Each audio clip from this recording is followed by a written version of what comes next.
Hi ಎಲ್ಲರಿಗೂ. ನಾನಿವತ್ತು egg bhurji ಮಾಡುವ ವಿಧಾನವನ್ನು ಹೇಳುತ್ತೇನೆ. ಇಲ್ಲಿ 4 ಮೊಟ್ಟೆ, 2 ನೀರುಳ್ಳಿ, 2 ಟೊಮೆಟೊ, 3 ಕಾಯಿಮೆಣಸು, ಸ್ವಲ್ಪ ಕೊತ್ತಂಬರಿ ಸೊಪ್ಪನ್ನು ತಗೊಂಡಿದ್ದೇನೆ. ನೀರುಳ್ಳಿ ಮತ್ತು ಟೊಮೆಟೊ, ಕಾಯಿಮೆಣಸನ್ನು ಚೆನ್ನಾಗಿ ಕಟ್ ಮಾಡಿ ರೆಡಿ ಮಾಡಿ ಇಟ್ಟಿದ್ದೇನೆ. ನಂತರ ಕಾವಲಿಗೆ ಸ್ವಲ್ಪ ತೆಂಗಿನೆಣ್ಣೆ ಹಾಕಿ ಸ್ವಲ್ಪ ಕಾಯಿಮೆಣಸನ್ನು ಸ್ವಲ್ಪ ಹುರಿಬೇಕು. ಇದು ಸ್ವಲ್ಪ ಫ್ರೈ ಆದ ನಂತರ ನೀರುಳ್ಳಿ ಹಾಕಿ ಫ್ರೈ ಮಾಡಬೇಕು.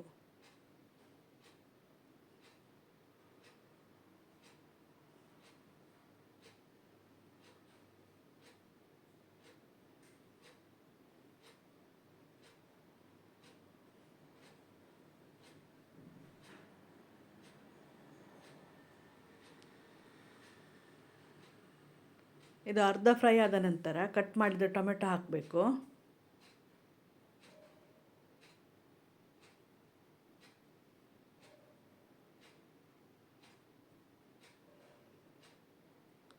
ಇದಕ್ಕೆ ರುಚಿಗೆ ಸ್ವಲ್ಪ ಉಪ್ಪನ್ನು ಹಾಕಬೇಕು, ಆಗ ಸ್ವಲ್ಪ ಬೇಗ ಸಾಫ್ಟಾಗಿ ಬರ್ತದೆ.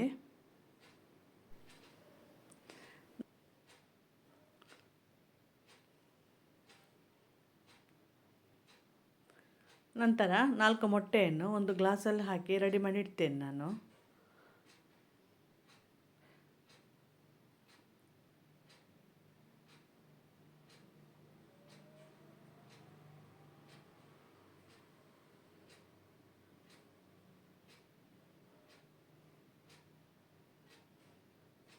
ಇದನ್ನು ಸ್ವಲ್ಪ ಬೀಟ್ ಮಾಡಬೇಕು.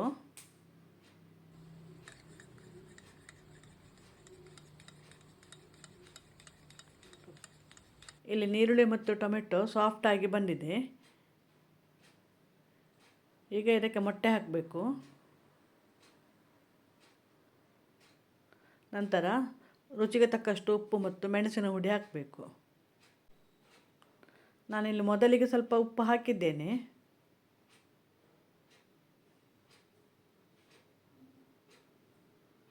ನಂತರ ಇದನ್ನು ಸರಿಯಾಗಿ ಡ್ರೈ ಮಾಡ್ತಾ ಬರಬೇಕು, ಆಗ ಮೊಟ್ಟೆ ಬೇಯ್ತದೆ ಅದರಲ್ಲಿ.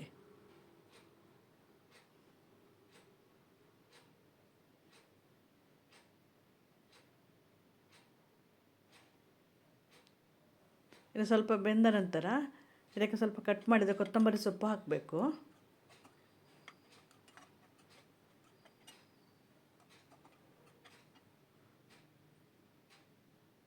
ಇಲ್ಲಿಗೆ ರೆಡಿ ಆಯ್ತಿದ್ದು. ನಿಮಗೆ ಈ ರೆಸಿಪಿ ಇಷ್ಟವಾದಲ್ಲಿ ಲೈಕ್, ಶೇರ್, ಸಬ್ಸ್ಕ್ರೈಬ್ ಮಾಡಿ. Thank you for watching.